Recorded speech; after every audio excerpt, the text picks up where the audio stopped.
Respected Chairperson, eminent speakers, distinguished delegates, once again a very good afternoon to you all.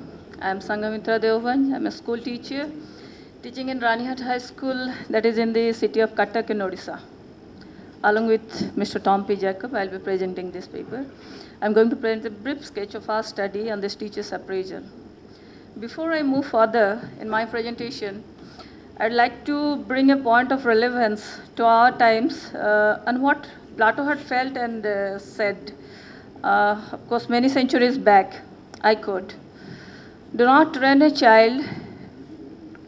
Do not train a child to learn by force or harshness, but direct them to it by what amuses their minds, so that you may be better able to discover with accuracy the peculiar bent of the genius of each." Evaluation or assessment is necessary for the learner and also for the education system for learners' improvement at consequent stages through continuous feedback, which can be motivating and energizing to get students back on the right path. And for all of us here, in fact, for everyone who has ever been a student, has the experience of facing an examination. From the day of announcement of examination dates till the day of declaration of result, tension and disturbance remains. Tension and disturbance remains in the whole household. And you can see what follows. The parents, the students, I mean, everyone is in tension. So sleepless nights, fatigue, loss of appetite for both the parents and students occur. And the saddest part is many times this tension and this disturbance drives the students to take extreme steps. Fierce competition and increasing social expectation have put a heavy pressure on students to perform in academics alone. So I think this drives to take the students to take extreme steps.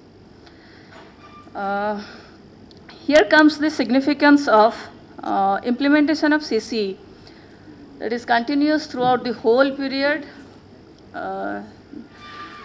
and comprehensive. It covers all three components, that is the content, process, and the product. And evaluation is the assessment of assets, both in the scholastic and non-scholastic areas, without fear, stress, and tension. I would like to underline this. Without fear, stress, and tension, we have to assess in the learners.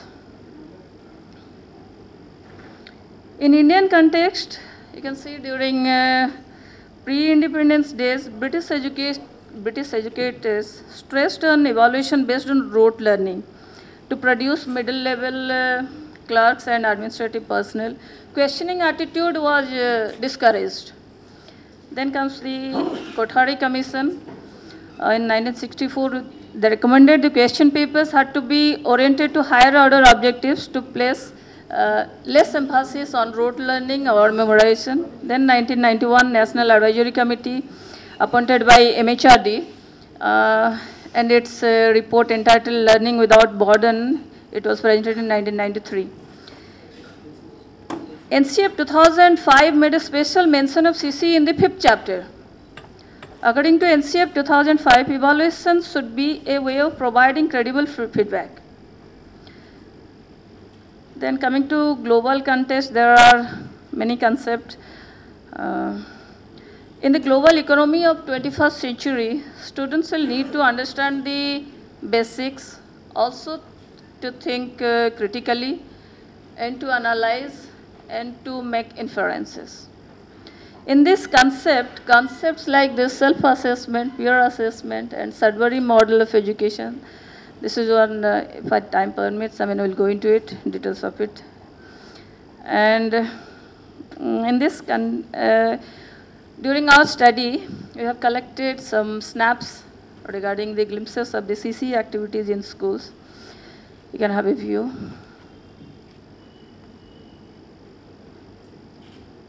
These are some of the activities in schools.